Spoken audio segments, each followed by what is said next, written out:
Bonjour, je m'appelle Sandrine Frémont et c'est un enseignement sur le genre littéraire des paraboles, avec un accent tout particulier sur les paraboles dans l'évangile de Luc. Je vais commencer par prier. Seigneur, je te remercie pour ce temps qu'on peut passer à étudier les paraboles en particulier. Saint-Esprit, on t'invite à ouvrir nos yeux, nos oreilles, notre compréhension pour vraiment recevoir ce message que tu nous transmets au travers des paraboles. Merci pour ton esprit. Amen. Donc, voilà, on est dans l'évangile de Luc, que vous avez déjà bien étudié, lu un peu. Et vous avez sûrement remarqué que dans Luc, en fait, on a beaucoup plus de paraboles que dans Marc. Et par exemple. Donc, c'est pour ça, en fait, qu'on a inclus dans ce cours un enseignement tout particulièrement sur les paraboles, pour qu'on puisse apprendre à bien les lire et à les étudier. Alors, pourquoi est-ce que c'est important de bien les comprendre et de les interpréter? Parce qu'on peut se dire, mais tout le monde connaît la parabole du fils prodigue, tout le monde connaît l'histoire du bon samaritain. Pourquoi chercher plus loin? On a l'impression qu'on connaît en fait ces messages. Mais en fait, il faut savoir qu'il y a beaucoup de fausses ou de mauvaises interprétations de ces paraboles. Et c'est pour ça qu'aujourd'hui, on va prendre du temps spécifiquement pour parler des paraboles. Quand on étudie la Bible, c'est important qu'on se rappelle qu'elle a été écrite avant tout à une époque où les gens, en fait, ils lisaient pas beaucoup. La manière principale de communication, c'était de raconter des histoires. On peut imaginer dans un village en Palestine, il n'y a pas de livre qui est imprimé, de journaux ou de radio. Mais ce qu'ils ont, par contre, c'est des raconteurs d'histoires. Donc, quand il y a un événement important qui se passait, un tremblement de terre, une bataille, la visite d'un empereur, d'un jour à l'autre, l'histoire était racontée dans tout le village. Tout le monde connaissait l'histoire, mais en fait, il y avait seulement certaines personnes, des personnes qui étaient vraiment douées pour raconter ces histoires, qui étaient reconnues comme, on les appelait les raconteurs d'histoire. Donc, ce qu'il faisait, c'est qu'il ne changeait surtout pas l'histoire, il la modifiait pas, mais il la racontait telle qu'elle. Parce que si il la changeait ou qu'il la modifiait, alors les gens, ils allaient remarquer, et parce qu'ils avaient l'habitude d'écouter, et ils allaient corriger les raconteurs d'histoire. Alors, on peut imaginer que Luc, il s'est promené dans les villages de Palestine, en Syrie, et qu'il allait écouter les histoires racontées par les raconteurs d'histoire. Et ces personnes, en fait, c'est des intendants de la parole. Et en les écoutant, Luc, il pouvait savoir qu'il avait une source, en fait, qui était sûre et solide.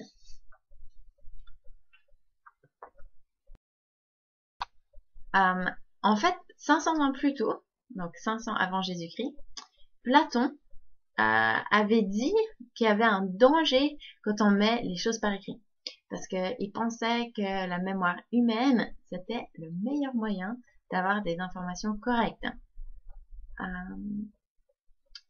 Et d'ailleurs, 200 ans après Jésus-Christ, il y a un théologien qui a aussi déclaré que lui, il préférait un témoignage vivant plutôt qu'un qui était écrit. Parce qu'il a dit, vous ne savez pas d'où vient un livre, mais vous pouvez regarder un témoin dans les yeux et savoir si vous pouvez lui faire confiance. Donc tout ça, c'est un peu pour parler de la communication orale, de pourquoi on a certains écrits d'une certaine manière. Et c'est important, quand on va lire les paraboles, ou les narrations, qu'on se rappelle qu'au départ, elles avaient été conçues pour être racontées plutôt que pour être lues. C'est vrai qu'on s'exprime différemment d'une manière orale que par écrit. On va raconter une histoire oralement différemment que peut-être par écrit, ou par écrit on va pouvoir revenir, retourner aux informations.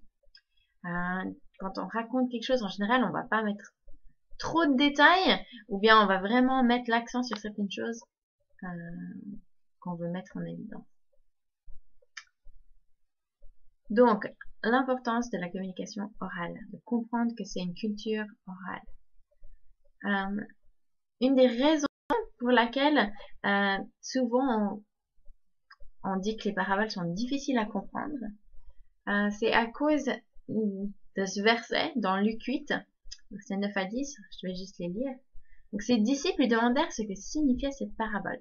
Il répondit, « Il vous a été donné de connaître les mystères du royaume de Dieu.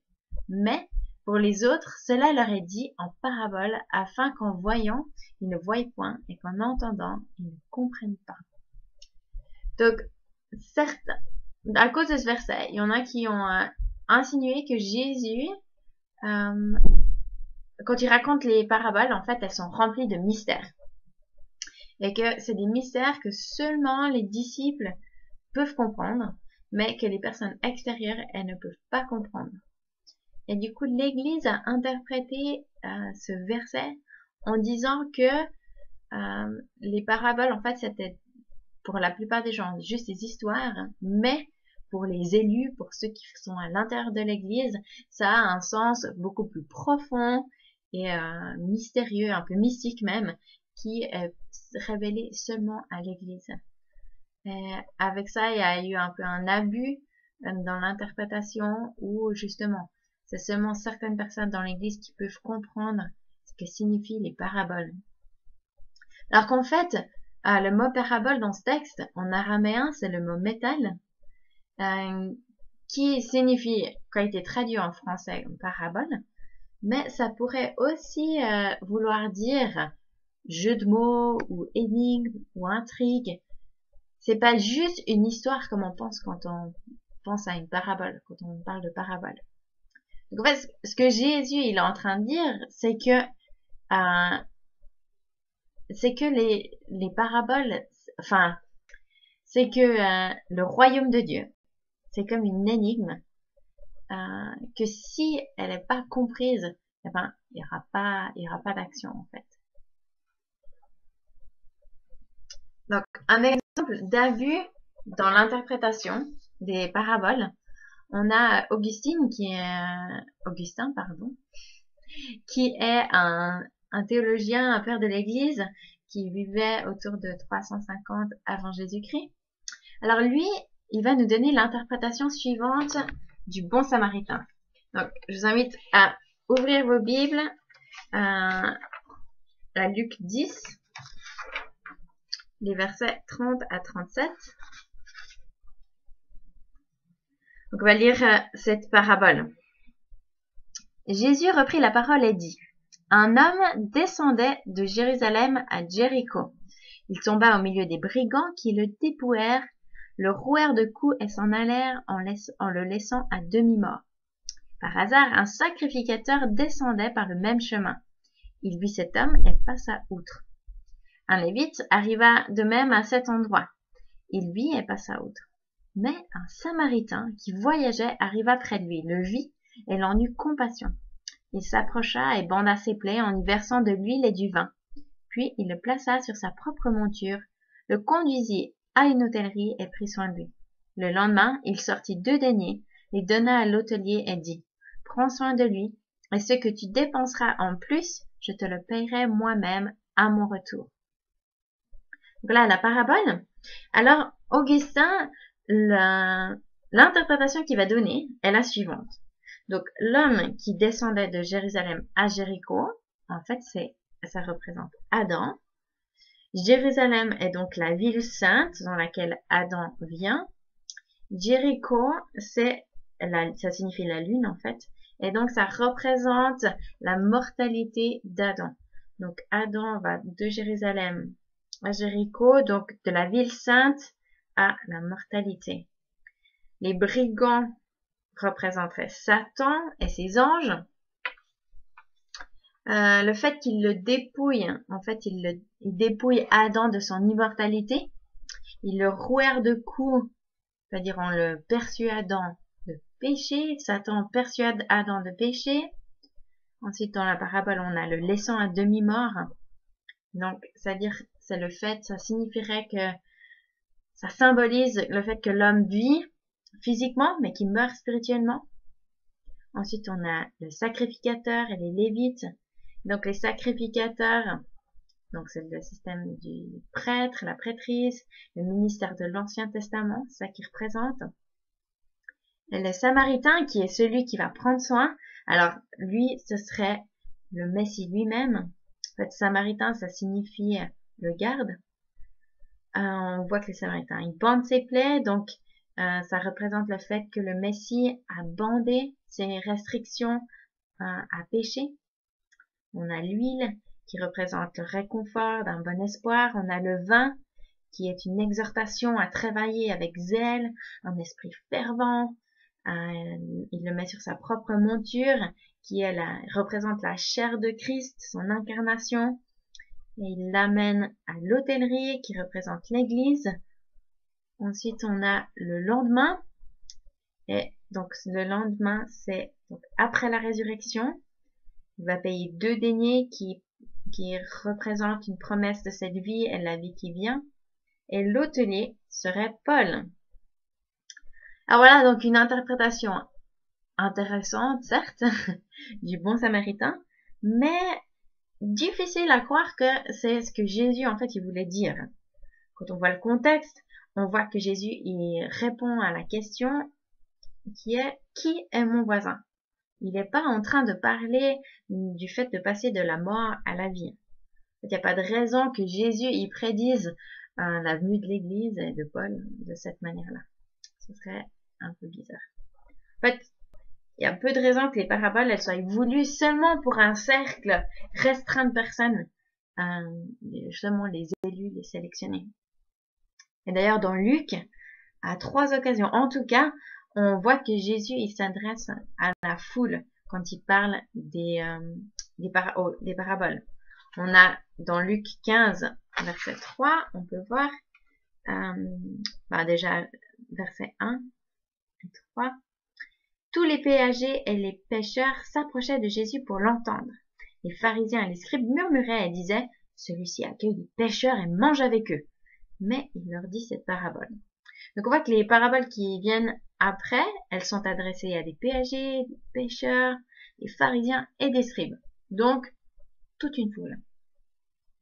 18:9, il va aussi s'adresser à tout le monde. Donc, il y a certaines personnes qui se persuadaient d'être justes et qui méprisaient les autres. Et donc, il va leur dire cette parabole à ces personnes-là. Et encore un dernier exemple dans Luc 19:11, où là, on voit de nouveau qu'il y a toute une foule qui est là. D'ailleurs, en fait, la parabole du bon Samaritain, on voit que le péager qui pose la question, le docteur de la loi, qui écoute la parabole et qui pose la question, il comprend très bien, en fait, parabole. Et il comprend que ça le concerne et que ça ne parle pas juste d'Adam et de sa mortalité. Et dans Luc 20:19, on a aussi des sacrificateurs qui comprennent très bien la parabole. On va le lire, Luc 20, verset 19. Les principaux sacrificateurs et les scribes cherchèrent à porter la main sur lui à l'heure même, mais ils craignaient le peuple. Ils avaient compris que c'était pour eux que Jésus avait dit cette parabole. Donc, le problème, quand on étudie les paraboles, il sache que Jésus, il veut être compris. Ça, c'est le but de Jésus. Il veut que son message soit transmis. Donc, le problème, il n'est pas lié à la compréhension, mais à la mise en pratique. Et je crois que c'est le cas d'ailleurs pour beaucoup d'enseignements. Ce qui rend la compréhension des paraboles difficile, c'est pas le fait qu'il y a un message caché, mais parce qu'on doit connaître l'audience d'origine. Et je pense que ça, vous l'avez bien compris depuis que vous avez commencé l'EIB. Dans l'interprétation, on cherche toujours à comprendre qu'est-ce que ça signifie pour les lecteurs ou les auditeurs d'origine. Donc, ce qu'on cherche à faire dans l'interprétation des paraboles aussi, c'est se mettre dans la peau de l'audience d'origine et entendre comme ils auraient entendu. Bon, vous connaissez l'importance de raconter des histoires. Elles sont faciles à mémoriser, on peut transmettre un message. Et je vous encourage à lire les paraboles de cette manière-là. Les lire à haute voix, de faire vivre ces textes quand vous les étudiez. Mais pas juste à dire, voilà, c'est des mots, c'est des phrases, c'est des paragraphes, mais à dire, ok, c'est une histoire, comment je peux la lire à haute voix, vraiment la comprendre et donner du sens. Mais on va déjà commencer à la base avec qu'est-ce qu'une parabole. Donc il y a plusieurs types de paraboles et comme il y a plusieurs types de paraboles, il n'y a pas vraiment de règles qui peuvent être appliquées à toutes. Donc c'est important déjà de reconnaître ce qui se passe et quel type de parabole on a. Une vraie, je dis en guillemets, une parabole, comme on la comprend, c'est une histoire avec une introduction, un complot, une intrigue et une conclusion. Donc on a l'exemple du bon samaritain, la brebis perdue, le fils prodigue, on a la parabole du grand repas dans Luc 14, les intendants dans la vigne dans Luc 20, on a l'homme riche et Lazare dans Luc 16. Et en fait, c'est des histoires avec l'introduction, une intrigue, tournure un peu spéciale, inattendue et une conclusion. Il y a d'autres paraboles qu'on peut appeler peut-être plus, c'est plus des similitudes, où il y a un enseignement qui est fait à partir d'une illustration de tous les jours. Donc on a les propriétés de l'objet qui sont toujours vraies, et elles sont utilisées par Jésus pour expliquer quelque chose. Donc par exemple, il va utiliser l'illustration du levain et de la pâte, du grain de moutarde, du lys des champs, etc. Le semeur, c'est aussi, ce serait aussi une similitude. Il y a aussi un rapport ou une comparaison, comme on a le fait quand il dit vous êtes le sel de la terre. Donc évidemment, on n'est pas vraiment du sel physiquement, mais ce que le sel représente, ses caractéristiques, c'est le fait qu'il y a du goût, et c'est ça le message en fait de cette parabole. Le message, il est dans cette caractéristique de l'image qui est représentée. Parfois, Jésus va même utiliser de l'humour satirique, du sarcasme pour expliquer quelque chose. Par exemple, dans Luc 6, 44, on dit on ne cueille pas des figues sur des épines, on ne vendange pas des raisins sur des ronces. En fait, la réponse de ceux qui entendent ça, se dirait, bien sûr, mais c'est logique, ce serait ridicule. Et en fait, c'est exactement la réponse que Jésus il veut avoir. Il veut que son audience, elle se dise, mais bien sûr que ça n'a pas de sens. Si ce qui est dans mon cœur est mauvais, comment est-ce que je peux agir d'une manière qui est bonne? Voilà. Et puis c'est ça c'est ça le but des paraboles. En fait, c'est de créer une réaction. Et ça peut se faire de différentes manières. Donc, je vais un peu trop vite, mais voilà. On arrive aux fonctions des paraboles, au fonctionnement des paraboles. Donc, le but d'une parabole, c'est pas juste comme une figure de style d'illustrer un propos, mais le but, c'est vraiment de créer une réaction, une réponse chez l'auditeur. Dans un sens, en fait, la parabole, c'est le message en lui-même. Le but, c'est de raconter d'une manière à captiver l'auditeur et mettre à la lumière ses actions ou lui donner envie de se mettre en action. Donc, on va essayer de captiver l'attention de l'auditeur. Oh, il est donc désespérément suisse, ce parachutiste suisse. Pourtant, on lui avait bien dit. Vous sautez de l'avion. Vous comptez jusqu'à 3. Ensuite, vous tirez sur la manette et le parachute s'ouvre. Bon. Effectivement, il saute de l'avion. Mais son parachute ne s'ouvre pas et il s'écrabouille sur le sol. Boum! Une ambulance arrive à fond la caisse pour venir le ramasser. Et un infirmier s'approche du pauvre malheureux. Il entend alors une petite voix qui gémit. 3. Voilà, j'espère que ça vous a fait rire. C'était une petite blague sur les Suisses. Mais est-ce que vous l'avez compris?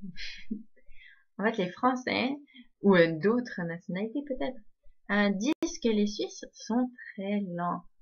Et ils peuvent se moquer un petit peu des Suisses et de leur lenteur.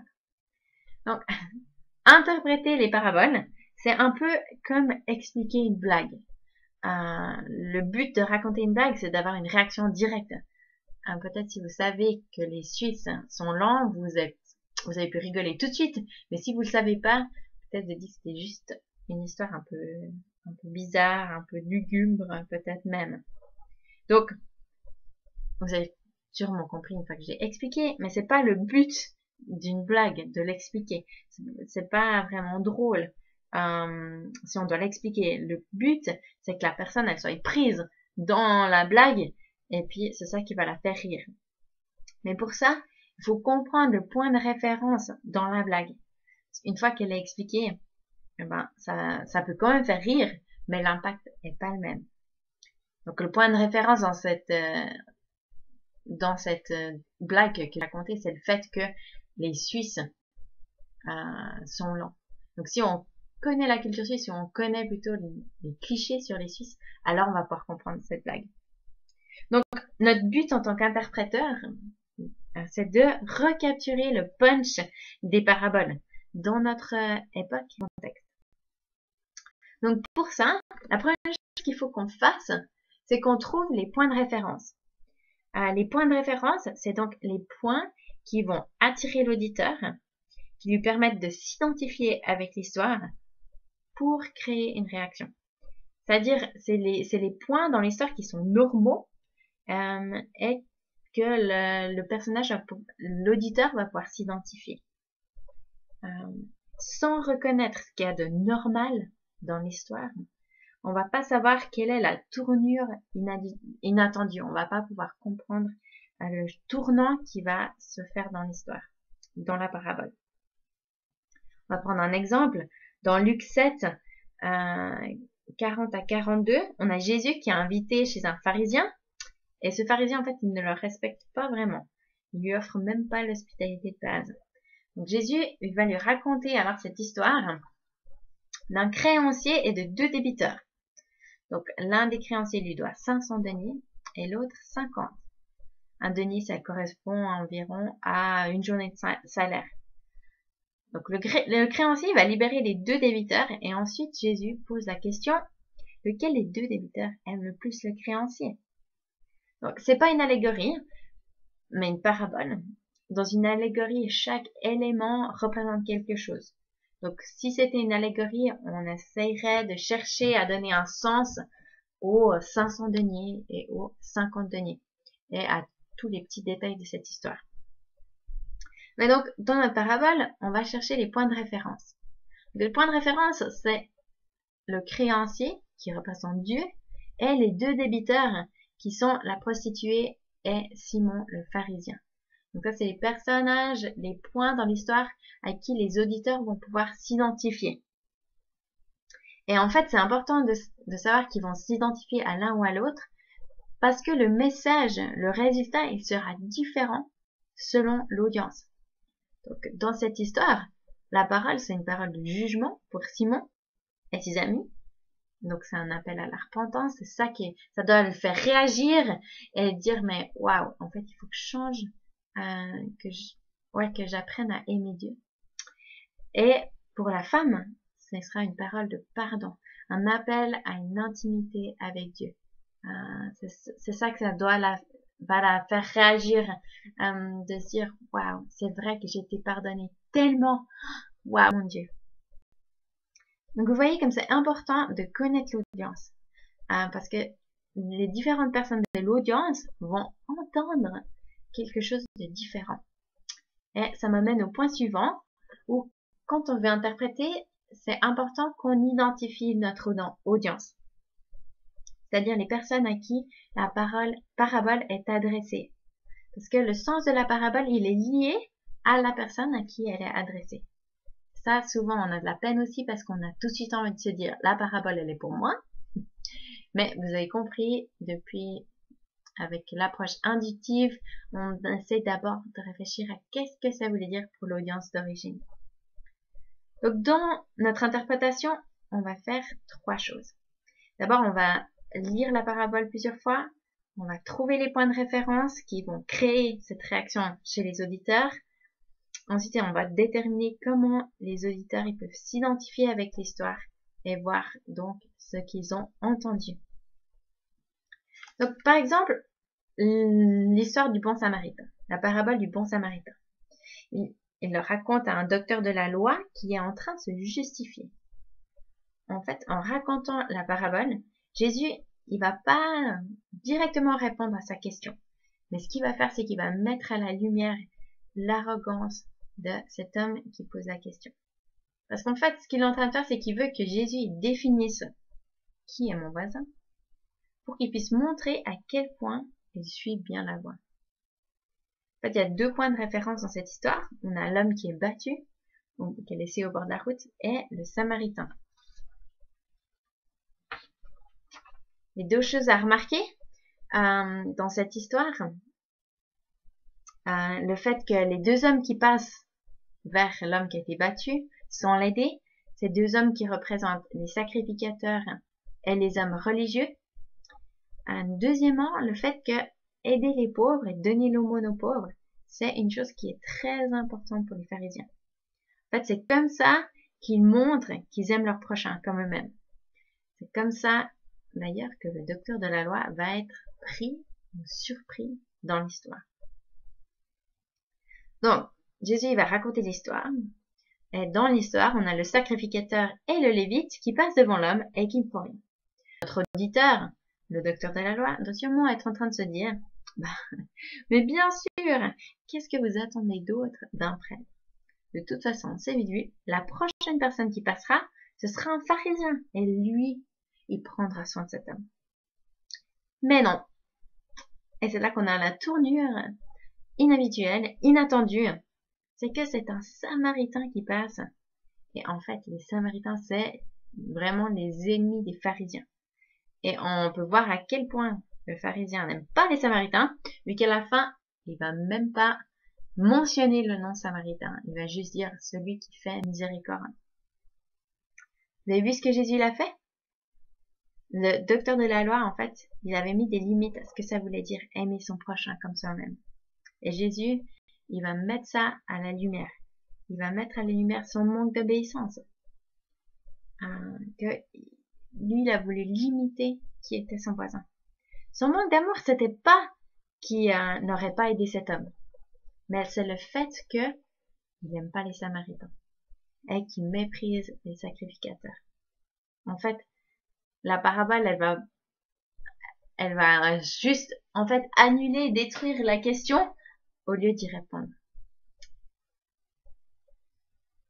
Alors, on va passer à une autre parabole. À vous d'essayer. Là, c'est ce qu'on a fait. Le fils prodigue. Alors déjà, important de reconnaître quel est le contexte, l'audience de cette parabole. Donc là, on se trouve dans Luc 15, 1 à 2. On va lire ça.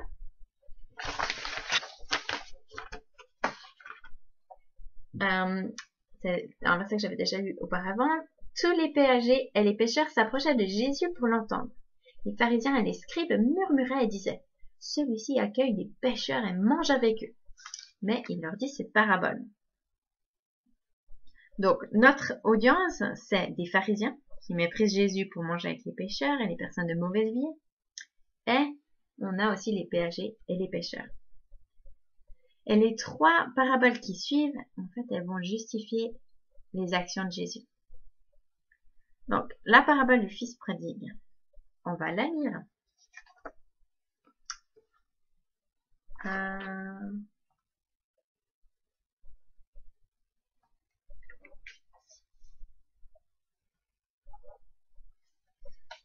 Chapitre 15, verset 11. Il dit encore, un homme avait 2 fils.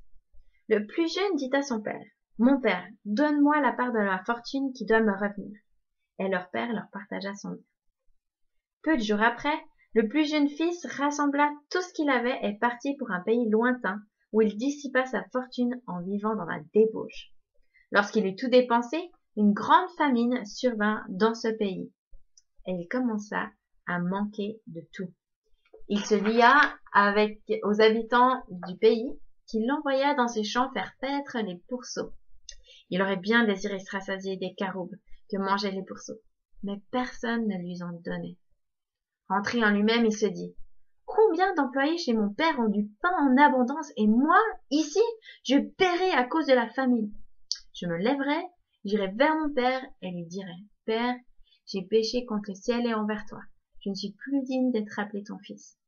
Traite-moi comme l'un de tes employés. Il se leva et alla vers son père. Comme il était encore loin, son père le vit et fut touché de compassion. Il courut se jeter à son cou et l'embrassa. Le fils lui dit: Père, j'ai péché contre le ciel et envers toi. Je ne suis plus digne d'être appelé ton fils. Mais le père lui dit à ses serviteurs: apportez vite la plus belle robe et mettez-la lui. Mettez-lui une bague au doigt et des sandales pour ses pieds. Amenez le veau gras et tuez-le. Mangeons et réjouissons-nous, car mon fils que voici était mort et il est revenu à la vie. Il était perdu et il est retrouvé. Ils commencèrent à se réjouir. Or, le fils aîné était dans les champs lorsqu'il revint et s'approcha de la maison. Il entendit de la musique et des danses. Il appela un des serviteurs et s'informa de ce qui se passait. Ce dernier lui dit: ton frère est de retour, et parce qu'il lui a été rendu en bonne santé, ton père a tué le veau gras. Il se mit en colère et ne voulut pas entrer. Son père sortit pour l'inviter. Alors il répondit à son père: voici il y a tant d'années que je te sers. Jamais je ne t'ai désobéi à tes ordres, et à moi, jamais tu n'as donné un chevreau pour me réjouir avec mes amis. Mais quand ton fils, que voilà, est arrivé, celui qui a dévoré ton bien avec des prostituées, pour lui, tu as tué le veau gras. Toi, mon enfant, lui dit le père, tu es toujours avec moi, et tout ce que j'ai est à toi. Mais il fallait bien se réjouir et s'égayer, car ton frère que voilà était mort, et il est revenu à la vie. Il était perdu, et il est retrouvé.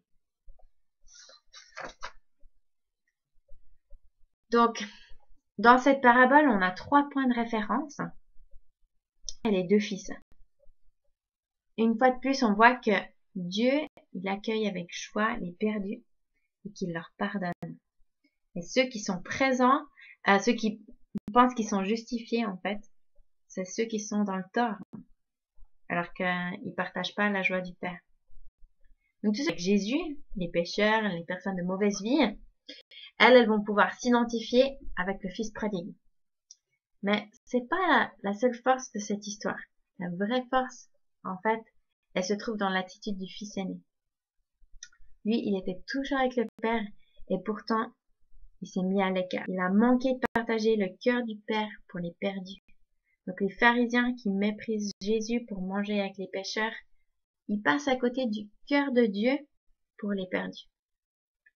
Franchement, imaginez tomber sur le fils aîné en tant que fils prodigue, ça ne peut pas être une très bonne chose.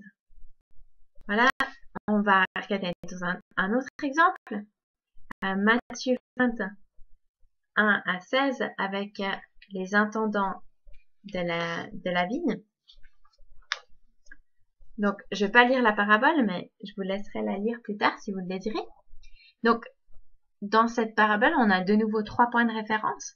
On a le propriétaire de la vigne, ceux qui travaillent toute la journée et ceux qui travaillent juste 1 heure.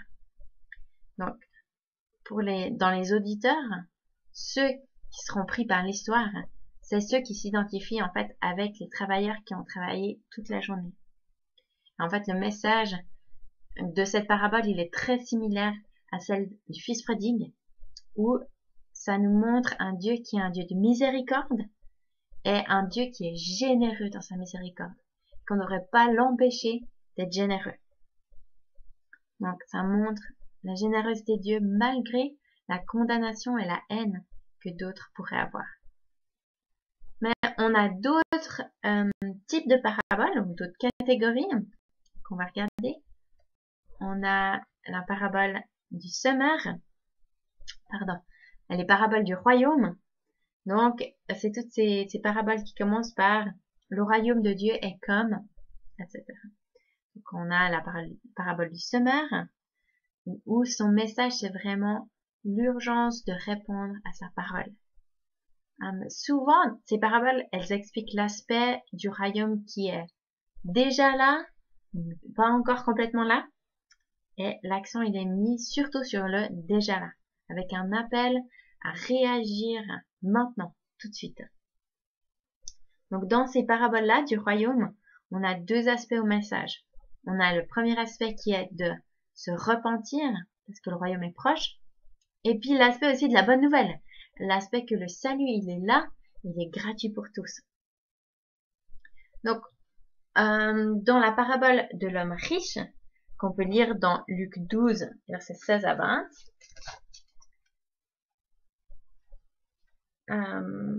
voilà. Il leur dit une parabole. La terre d'un homme riche avait beaucoup rapporté. Il raisonnait en lui-même et disait, que ferai-je, car je n'ai pas de place pour ramasser mes récoltes. Voici, dit-il, ce que je ferai. J'abattrai mes greniers, j'en bâtirai des plus grands, j'y amasserai tout mon blé et mes biens. Et je dirai à mon âme, tu as beaucoup de biens en réserve pour plusieurs années. Repose-toi, mange, bois, réjouis-toi. Mais Dieu lui dit, insensé, c'est lui-même ton âme te sera redemandée. Et ce que tu as préparé, à qui sera-t-il? Il en est ainsi de ceux qui accumulent des trésors pour lui-même et qui n'est pas riche pour Dieu. Donc, l'histoire, elle n'est pas compliquée. Mais la tournure inattendue, c'est que, c'est qu'il meurt la nuit même. Et le message, donc c'est un message d'urgence. C'est que le royaume, il est proche. Et le message de Jésus, c'est que les possessions terrestres, elles n'ont pas d'importance par rapport au temps présent. Et puis au fait de faire un choix aujourd'hui. Comment est-ce que vous allez répondre à l'appel du royaume? On va lire encore une autre parabole sur le royaume, celui de l'intendant infidèle. Ça, c'est dans Luc 16, versets 1 à 8.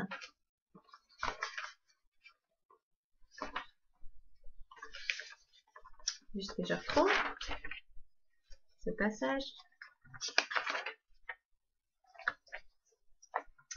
Jésus dit aussi aux disciples, il y avait un homme riche qui avait un intendant, et celui-ci fut dénoncé comme dissipant ses biens. Il l'appela et lui dit, qu'est-ce que j'entends dire de toi? Rends compte de ton intendance, car tu ne pourras plus être mon intendant. L'intendant se dit en lui-même, que ferai-je puisque mon maître m'ôte l'intendance de ses biens? Piocher la terre? Bon, j'en ai pas la force. Mendier? Oh, j'en ai honte. Je sais ce que je ferai, pour qu'il en ait qui me reçoivent dans leur maison, quand je serai relevé de mon intendance. Alors il fit appeler chacun des débiteurs de son maître, et dit au premier, combien dois-tu à mon maître? Sans mesure d'huile, répondit-il. Il lui dit alors, prends ton billet, assieds-toi vite, écris 50. Il dit ensuite à un autre, et toi, combien dois-tu? Sans mesure de blé, répondit-il.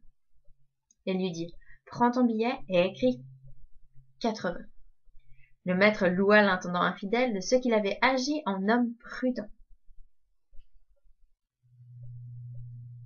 Donc là, on a une tournure inattendue puisque l'intendant, qui est mauvais, est loué. Qu'est-ce que Jésus est en train de leur enseigner? En fait, il est en train de leur enseigner que si cette histoire elle leur fait réagir, dire c'est pas juste, à combien plus forte raison eux, ils devraient réagir à l'appel du royaume qui est proche. Donc, cet intendant, même s'il était infidèle, il a agi face à ces circonstances. Il n'a pas juste, laissé ces circonstances lui tomber dessus. Il n'est pas devenu juste une victime de ces circonstances. Et Jésus, il est en train de dire à son audience, et vous, qu'est-ce que vous allez faire de ce que je vous dis? Est-ce que vous allez juste rester en victime et attendre? Ou est-ce que vous allez réagir? Ce qui est important, c'est de réagir, d'agir aux paroles, répondre aux paroles de Jésus. Donc ça, c'est par rapport à l'appel de la repentance, qui est un des aspects des paraboles du royaume. On a aussi l'aspect du salut, qui est très important. Et ça, on a par exemple avec les paraboles des perdus, avec la brebis, la drachme, le fils prodigue, etc. Donc, c'est comme ça qu'on va étudier les paraboles. On doit écouter et entendre l'appel de Jésus, sa mission, son message, et pas essayer juste de chercher le sens, la signification des symboles qui sont en fait même pas là. La vérité, c'est que quand les paraboles, elles étaient racontées, il n'y avait pas vraiment besoin de les expliquer parce que les gens la comprenaient. dans le contexte. Elles étaient adaptées à cet auditoire, à ces gens qui écoutaient. Et elles ont cette capacité d'attraper l'auditeur. Mais pour nous aider à les comprendre, ce serait bien de pouvoir traduire les paraboles avec les points de référence de chez nous, de notre époque, de notre culture, pour pouvoir expérimenter la joie, la colère, réagir comme les auditeurs de l'époque qui réagissaient. Il y a une histoire d'une femme qui fait l'école du dimanche et elle raconte la parabole du pharisien et du péager où le pharisien dit Seigneur, je te loue de ce que je ne suis pas comme le péager, alors que le péager, il est devant Dieu à demander pardon.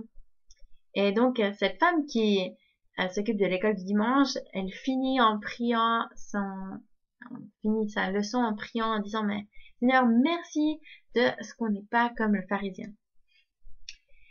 Et c'est difficile, en fait, de pas rire ou de juger cette femme sans devenir des gens qui disent, merci Seigneur de ce que je ne suis pas comme cette responsable d'école du dimanche. Donc là, c'est un exemple tout concret de comment cette parabole du pharisien et du péager, en fait, on peut se laisser avoir et mettre en lumière ce qu'il y a dans notre cœur. Le jugement qu'on peut avoir dans notre cœur, rien qu'avec une histoire comme ça. Et je vais vous raconter une parabole. Il était une fois un boulanger qui avait beaucoup de pain. Il alla donc dans le village pour l'apporter à ses voisins. Le premier voisin prit le pain, le posa dans sa réserve, mais durant la nuit, des rats vinrent manger le pain. Le deuxième prit le pain, mangea un peu, mais laissa le reste au soleil. Le pain sécha et devint rapidement immangeable. Le troisième prit le pain et le mit au fond de la cuisine. Il disparut sous une pile de fruits, et lorsqu'il alla chercher le pain quelques jours plus tard, les fruits avaient moisi et le pain aussi. Mais le quatrième voisin, lorsqu'il reçut le pain, il en mangea et appela toute sa famille pour profiter de ce bon pain. Il continua d'aller visiter le boulanger et de partager ce bon pain avec les gens autour de lui. Vous connaissez cette histoire? Oui, c'était la parabole du semeur dans un contexte un peu différent. Et je vous encourage à essayer de faire la même chose.